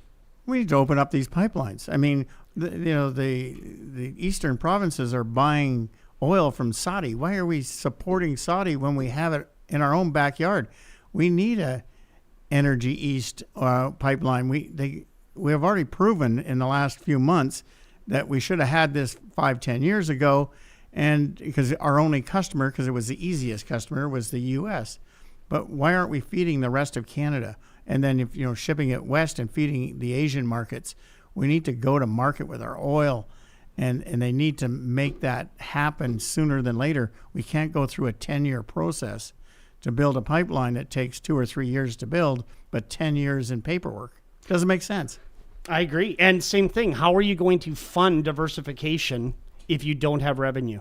So to me, that is big. You want to repeal a policy? C-69. C-69. Get rid of C-69. And, Ryan, when you get a chance, you guys type up SARA, Species at Risk Act map in Canada. And I want you to take a look at the borders, and I want you to look at the restrictions. And then you take a look at all the policies that have been implemented in Canada, and you show me how you're going to get a pipeline anywhere outside of this country with the current federal policies. I mean, it's in plain view. So C-69, stop, trying to suppress the industry, but let's recognize it and promote it for what it is, how clean it is. If you want to move a piece of equipment through a ditch in this province, we literally have to lay mats and drive equipment on mats. And then we've created a whole mat washing industry to be able to move equipment. Like the environmental policies that this province does and our industries do in this country are amazing. And I think we need to stop looking at it as this blemish. Humans are part of the environment, not an enemy of it. Right. Let me ask you, because I don't know the first thing about moving rigs, but the mat thing, I can understand why you would need those mats. Yep. By the way, we should divulge to the audience, you and I are both off-road aficionados. Both of us love getting out in nature and responsibly enjoying nature. Absolutely. In that. So you and I both understand we don't wheel through riparian zones. And I know for a fact, because I know personally, that you care about the environment, but I can understand the justification for the mat thing. Am I perceiving it right, though, that you're saying that's a bad thing? No, I understand maybe you're talking about wasting water. No, I'm saying you got levels. Go down to Midland, Texas, and watch how they do stuff. Go over to Saudi, go to Oman, go to Ecuador, go to Venezuela, and watch how other industries do it. When we look at our industry, we always look at a snapshot, a picture. Yeah. We never look at a movie. And we're beings of relativity. If I show you one thing, you have nothing to compare it to. Are you saying like the oil-soaked dock in the tailings pond is the picture that everyone sees? And everybody sees the negative. Calling it the tar sands. Yeah, calling it the tar sands. We're calling it fossil fuels. Well, Alberta used to call it the tar sands up until it proved to be. It was oil sands. It was tar sands when it opened. Yeah. It was, but hey, whatever. What school did you go to? Language evolves. It is true, but it all comes down to storytelling. It all comes down to advocacy. Well, and promote it. Look at our roads. Look at our roads. How do we fund healthcare?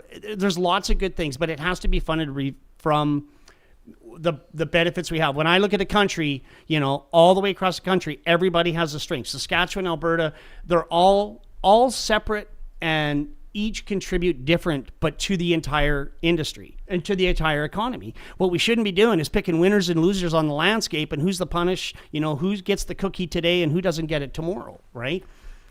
Yeah, I mean, there's agriculture is such a big thing for Alberta, Saskatchewan, Manitoba, and it's getting the regulations for some of those guys to farm has gotten to be crazy. They're emission-free tractors. They want to go to electric tractors. They don't work.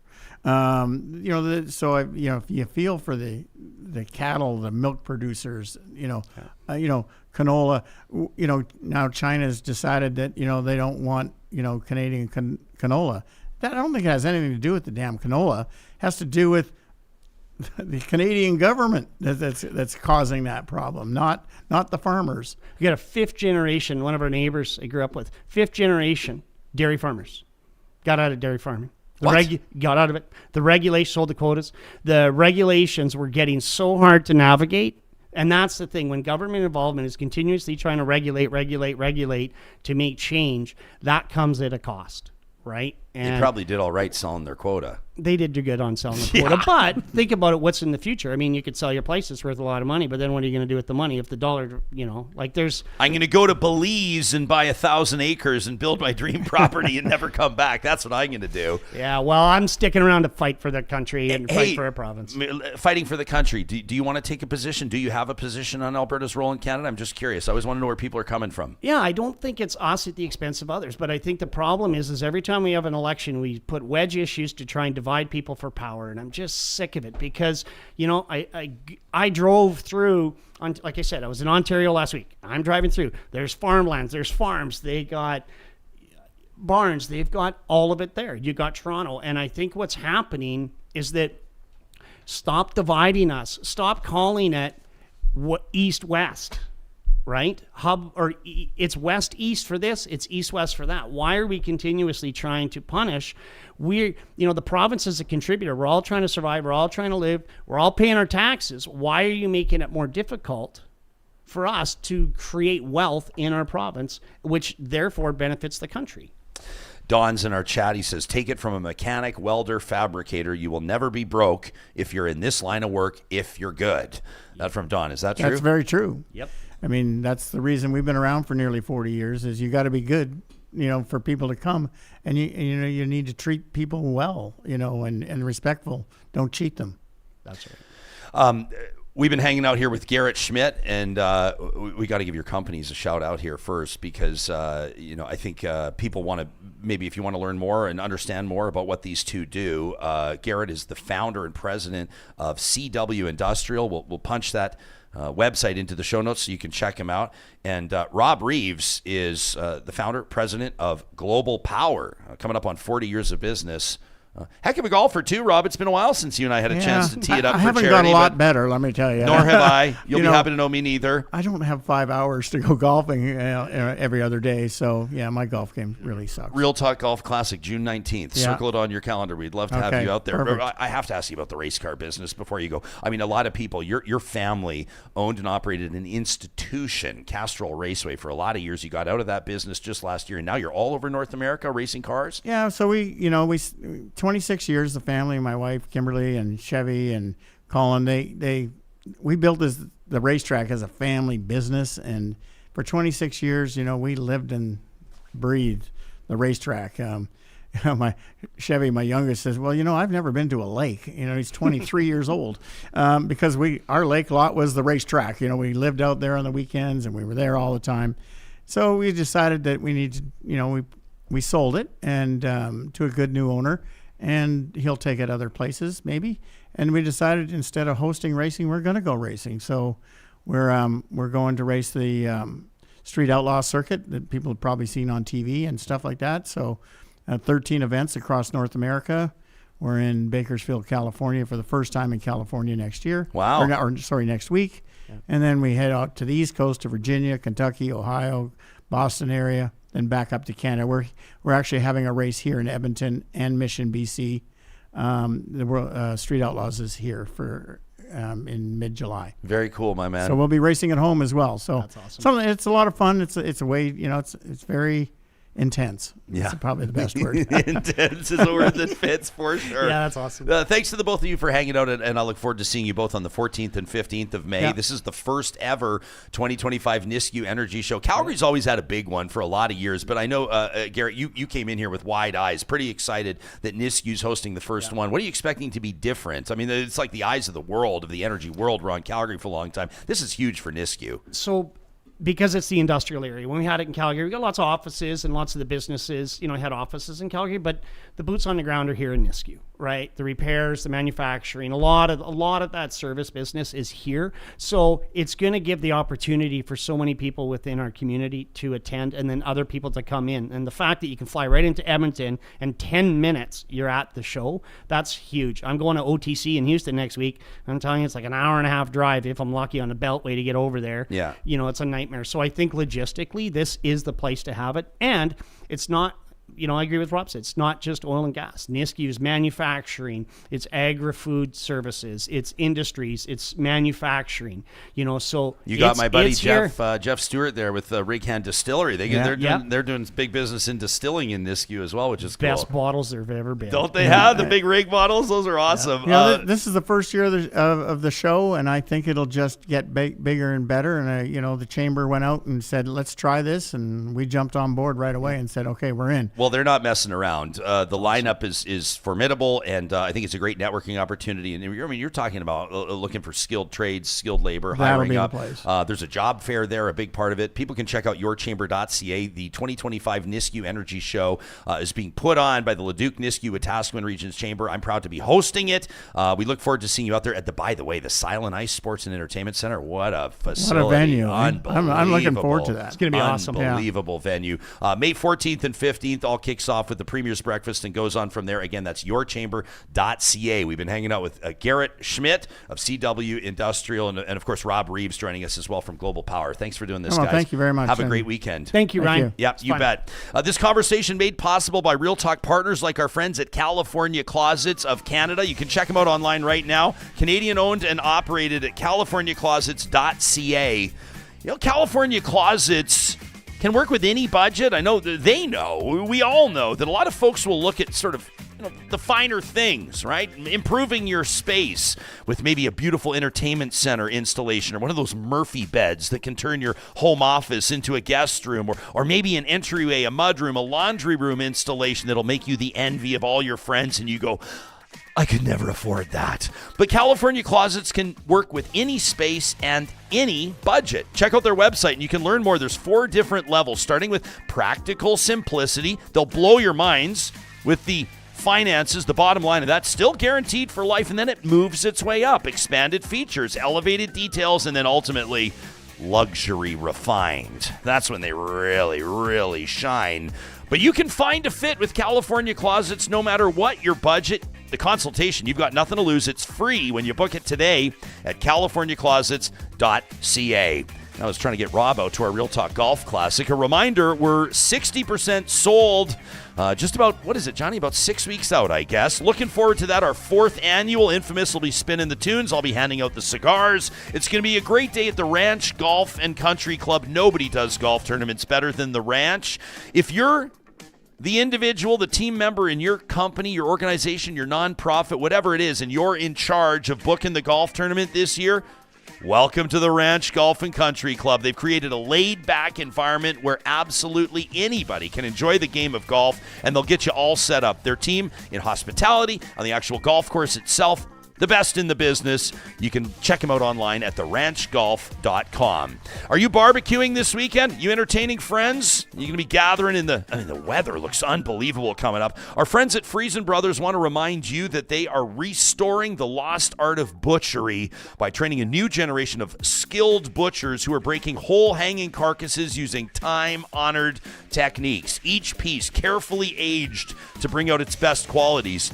You have options, 30, 60, even 90 days aged. Unbelievable. The longer that beef is aged, the deeper and the more distinct that flavor becomes. Visit a butcher in store. Ask them any questions. They can cut custom cuts. I love doing it. We did the unbelievable prime rib a few weeks ago. Gave us exactly what we were looking for. Gave us exact instructions to make sure we maximized it, and boy, was it wonderful. They've also got a Mother's Day brunch coming up. You can check out their details at Friesen.com. Complete Care Restoration, for more than 25 years, restoring properties and rebuilding peace of mind with professional property restoration services in Edmonton. They're ready to respond 24/7 in case of fire, flood, smoke damage, black mold, asbestos, sewer backup. You name the nightmare, they've seen it, and they'll handle it better than anybody else. Don't wait for the problem to get worse. And don't navigate those murky waters with your insurance company. They'll do that on your behalf. They'll take the headache away at CompleteCareRestoration.ca. And we want to make sure that we shine a light on UCAN Youth Services today. We're so proud to be partnering with this charitable organization that's dedicated to helping young people out of harm's way and onto a path of economic independence. Isn't it interesting hearing our guests here talk about the opportunities that are just waiting for entry-level workers, for tradespeople, all the way up. Young people that maybe haven't seen the best success early in life because they haven't had doors in front of them. No. John, you and I are both young people, but I'm talking even younger than us. Yeah. This Road to Work program is so cool. UCAN is partnering with companies in the construction, road building, and traffic safety industries to give these employability workshops and industry-focused safety training for 18 to 25-year-olds that just need a door open. That's all they need. They can walk through it themselves, and then the rest will be history as they forge their own way in a new career. You can earn while you learn in the Road to Work program. If we're describing a young person that you think of right away, make sure you tell them to check out ucan.ca. We should mention those guys over at iHuman as well today. Remember we were gonna doing an unbelievable job. Yeah, we got the short there. I want to play that because coming up we've got the Canvas for Hope, which is coming up on the 7th of May. It's gonna be awesome. Which I'm really looking forward to. But we did have some comments here as we talked about automation and AI. And Dwayne has suggested fake talk with AI Jespo, which could be an opportunity for us to launch a new career. And then Lauren was actually surprised. He said, "Wait, Johnny's real?" No. I'm an AI sex robot that was refabricated into a talk show host. The patch was horrible, though. So sometimes, my opinions and, it's off. Things get scattered. But yeah. No, I was just saying because somebody said, one of our guests mentioned, tech jobs might not be viable. And then someone in the chat was saying, how can this be? I don't think that's what he meant. I think what he meant is what we're all seeing. What is going to happen is, the majority of tech jobs, whether you like it or not, are going to turn into maintenance jobs. They're going to be updates, upgrades, AI maintenance. And I, as a tech person, I'm coming to terms with that. That's how it's going to be because even today, Jesus, I had to do something this morning and I reverted to AI and it did it for me. And just like he said, lawyers, oh my gosh. My sister went to law school for 7 years and we were talking about AI last weekend and she was talking about how case review especially. I mean, you look at what lawyers have to do to get ready for a trial, and it takes weeks and months, and sometimes years. P. Diddy's just going to trial next week. I hope his lawyers are not AI lawyers. No, but I'm just saying, this P. Diddy thing started like a year ago, and it's because you have to review files in boxes, cases and cases, and get ready and ready. AI can do all that in minutes. So this stuff it's here now, but oh my God, Ryan, in 3 to 5 years, again, I'll refer to it.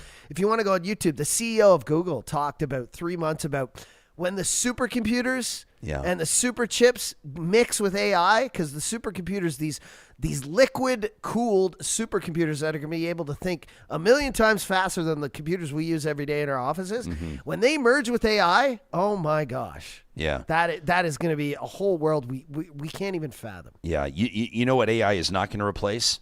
Friesen Brothers Bakers. North Star in the chat. That's true. North Star says, dang, Friesen Bros makes tasty sourdough. Yeah, they do. And Alberta Girl says, this show is getting too elite for my shit kickers. Excuse me, Alberta. Johnny, keep us on the wide shot. What? What? I got my plaid. You got your plaid? Yeah. We're here. I got my shit kickers on. That's real talk, Hey, when we gotta schmooze the separatists, we know how to dress. Yeah, well, we're not going to be. We will have a roundtable coming up where we will talk more at length about this. And I saw there were some comments in our live chat, people saying this show should not be giving oxygen to this conversation around separation. Listen, I'll tell you this. As I have my entire career, I will tell you exactly what I think about this issue and other issues, and we will hear out people from different positions. And if I think it is stupid, I will call it stupid like I did yesterday, but I want to hear them out. I don't want to be the type of show that is an echo chamber. I don't want want to be the type of show that doesn't consider other perspectives. And I don't think you, as an audience member, want to be in the type of show that operates that way. So I think it's moronic. I think it's unviable. I think it's unrealistic. I think it's unproductive or counterproductive at the very least. But we're going to talk about it because if 1 in 3, if polling holds, and that's why I want to see a referendum, because I want to see the number. If the referendum delivers a result that 46% of Albertans would rather leave, then there we go. But if it shows that 11% of Albertans feel that way, then let's quit talking about it. But here's the thing nowadays, and we saw this just with the election, everyone was like, oh, blue wave, the polling is wrong. And okay, maybe in the States with Kamala Harris and Trump, it's that way, but polling in Canada is pretty dead on the last 10, 15 years. Maybe back when they did the Quebec referendum, we didn't have, the technology we do today. But, I mean, polling in Canada is pretty bang on these days. And I agree with Ken. I think the number's around 15 to 25%, maybe 30% at the high top shelf of it.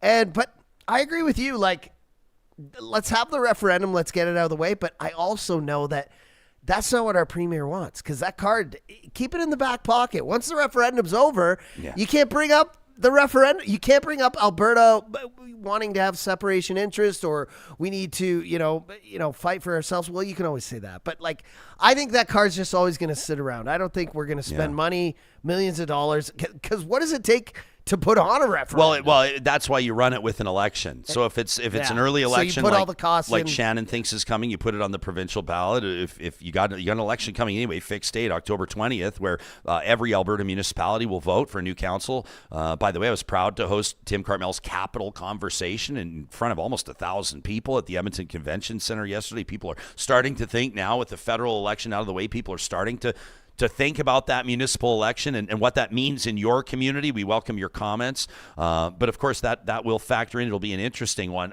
More comments on my tweet where I said, give the people the referendum. Give it to them, and then let's end this stupidity. Yeah, let's do it. Angry Beaver says, this won't end the way you smugly think it will. The correct thing, though, is to wait for Mark Carney to screw things up even more and then hold the referendum. So they all want the referendum, but not quite yet. Not quite yet. No, we want to keep banging the drum. We want to keep fundraising. We want to keep talking, but we want to keep bitching about it and then have it. Wait till Carney screws things up more, says Angry Beaver. Okay. And then Verna leaves a comment. She says, we will decide when the referendum happens, not a leftist idiot like you.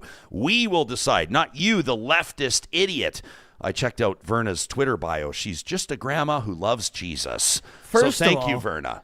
Angry Beaver, again, as an AI sex robot, that just sends off red flags to me. But secondly, what's this whole thing with wanting the Prime Minister of Canada to fail? I'll tell you right now, if Pierre Poilievre got a Conservative majority and was Prime Minister today, I would not be going home every night and betting against him, even though I don't agree with a lot of what he says, including, while he's eating apples.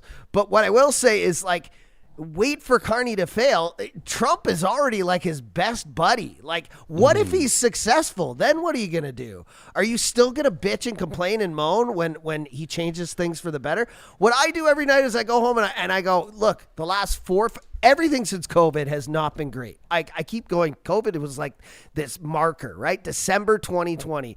Everyone was looking forward to Christmas, and then shit hit the fan and a virus came over here and it fucked us, right?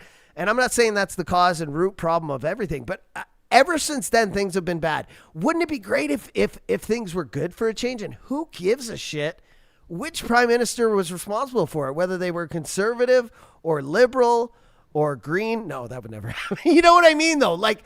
Don't go home every night and root for Canada to do even worse. Don't cheer against your country. Dude, what are you doing? Mm-hmm. Gilles says, Alberta leave based on what? He says, we need some actual details about what that would look like. Gilles says, my 16-year-old kids wanted to live on their own. They had no clue what that meant, which is a fair comment as well. The Blast Sheep says, I think Mark Carney and Donald Trump have the same friends, and that's why they're good buddies, but I guess we'll just have to see. Yeah, they have the same friends. That might be a Jeffrey Epstein. You know what their friends are? Reference. Dollar signs. Yeah. Super chat Ken says, I am a fiscal secular conservative. This is not a fiscally conservative government. This is a donor-captured, opportunistic, populist government, and there's a big difference. Greg says, oh, it's going to get worse. We've got other people saying that the rural-urban divide is turning into a canyon. That's an interesting way to put it. Listen, we've got big shows coming up next week, including Grand Chief Billy Morin, who's just elected as a member of Parliament in Edmonton for the Conservatives, a rising star, no doubt, within the Conservative Party. He's going to join us in studio. We got a lot going on from there. The conversations will continue. Soon we'll be talking about the cabinet that Mark Carney's picking. Soon we'll be talking about where Poilievre will run in a by-election. You know they've got to get him in the House as soon as possible. And all of the other dynamics that sort themselves out, we've got you covered. But we put an appeal to you to send us an email to talk@ryanjespersen.com, to leave a comment on our podcast, to reply to our socials, and let us know, who would you love to see on the show? What's the issue we're not talking enough about? I see Garth in the super chat buying you a beer, Johnny, here, $5. Says, look, I'd be happy with a Conservative win, but my life wouldn't drastically change overnight. I'd still have to work my ass off. That from Garth. This is what I like to see, though. You know, I know Garth is a Conservative. He's buying, you know, a liberal lefty communist, as people call me in the chat.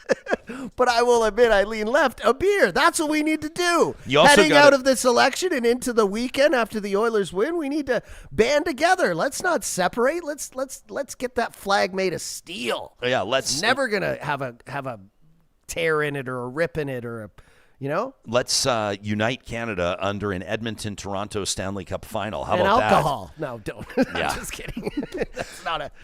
We wrap up every week, courtesy of our friends at the DQs of Northwest Edmonton and Sherwood Park, with you. Yeah, that's right, you picking up the conch. These are your hot takes. These are all real emails to talk@ryanjespersen.com. It's the Flamethrower, presented by the DQs of Northwest Edmonton and Sherwood Park. And what about this one from Kenny, who writes in to say, Jespo, I approach political leadership based on actions, character, and outcomes, not slogans, not personal attacks. When it comes to Mark Carney, I have real concerns when somebody avoids hard questions, when somebody's been caught stretching the truth about their background, when somebody carefully limits their public appearances. It's hard for me to trust that they'll be transparent with Canadians once they're in power. It's also concerning when somebody holds personal and corporate interests in sectors that conflict with Canadian priorities, especially while championing policies that would weaken our domestic industries. That's not leadership, that's self-interest. Kenny says, I'm not easily convinced by people who say the right things but consistently act against the interests of everyday Canadians. At the end of the day, leadership's not about how well somebody can make you hate the other side. It's about who actually shows up when it counts. Can you honestly say that Mark Carney has done that? That from Kenny. What about this one from different Ken, who says, good morning, Real Talkers. Pierre may have had more success had he done the hip flip. What a glorious day for Canada and therefore the world. Kenny sent that Tuesday morning right after election results came in. Darian writes in and says, here's to more taxes, more deaths in the opioid crisis, lighter sentences for murderers and violent criminals, bail and parole for the same. Here's to more people living paycheck to paycheck. Here's to more debt, more government scandal, fewer people being able to afford kids or buy a home, more people relying on the government. Here's to less hope. On election day, Calgary police shared a drug bust of 1.5 kilos of fentanyl, enough to kill thousands of people. We should have life sentences for these killers. I sure hope there could be an end to the insanity, some peace of mind. People voted based on fear. I voted for hope. That from Darian. What about this from Steve? Steve did not like my interview with Kareem Assad, whose camera person, also her partner, I believe, captured the Brantford Boomer, given the double banger birds. Steve says, Jespo, this interview missed the mark. Karima is not a journalist by any stretch of the imagination. She and her videographer, I think it's her husband, attend political events, not to document them, but with the hope of capturing something that can be used to promote herself or something she can monetize. And your interview focused on the double middle finger that she captured, not the protest. She wants to be the news item. She's a dollar store version of the rebel clown show. That from Steve. What about this one from David, who says, Jespo, I'm writing in from Edmonton, Strathcona. I have no representation in the Alberta legislature right now. Danielle Smith, remember Rachel Notley left, now and she's going to run there. Danielle Smith could call a by-election tomorrow if she wanted to, but she's got more important things to do. My rights to representation are taking a back seat to the very important work that she's doing to lower the bar for Alberta's chucklefuck brigade to push a separation referendum on us. I have no representation in the legislature, but I got to have a nice chat with a couple of Alberta Republicans that knocked on my door. Talk about alienation. I've been feeling more than a bit of that toward the province I've spent my entire life in. And I'm sure that there's many good folks in the UCP, but as I think about how bold these separatist pricks must be to go door to door in the middle of Edmonton, I've got Yates words churning in the pit of my stomach. The best lack all conviction, while the worst are full of passionate intensity. At least some of them know this is wrong. Why don't they speak up? Why don't more federal Conservative MPs speak up? You'd think the Conservative Party federally, at the very least, would not want this albatross around its neck going into another election, whenever that may be. That from David. And how about this from Jenny, who says, if you are angry that the Conservative Party of Canada lost the election, you and I have a common problem. It's the United Conservative Party in Alberta. The American administration's been following the Alberta government's lead in letting down Albertans and blaming Ottawa. They've appointed unelected officials and removed elected officials. They've attempted to dismantle public institutions like our retirement fund, higher education, and public health. They've circumvented the rule of law. Think coal. Think healthcare procurement. They've eroded transparency in the Alberta Pension Fund, renewables, and coal findings. They've mismanaged our water by building more dams when the world's removing them, and of course, attacking the innocent and those who stand up for them. Jenny says, join me in the Alberta Resistance this Sunday, May the 4th. Be with you from 11 to 1 in Bowness Park near the playground. That's down in Calgary. We'll discuss how recall the UCP is misleading the way. Change is possible now, says Jenny. Join the resistance! I love it. Real talkers from across the political spectrum sounding off, courtesy of the DQs in Palisades, Namao, Newcastle, Westmount, and Baseline Road. The next time you swing by to pick up a flamethrower signature stack burger, you make sure you let them know that Real Talk sent you. Thanks for being a part of the conversation today, friends. Hit like, subscribe, and tell your friends. You heard it first on Real Talk. Oilers! Go Oilers! Johnny, get some sleep this weekend. And we'll see you with Billy Morin on Monday.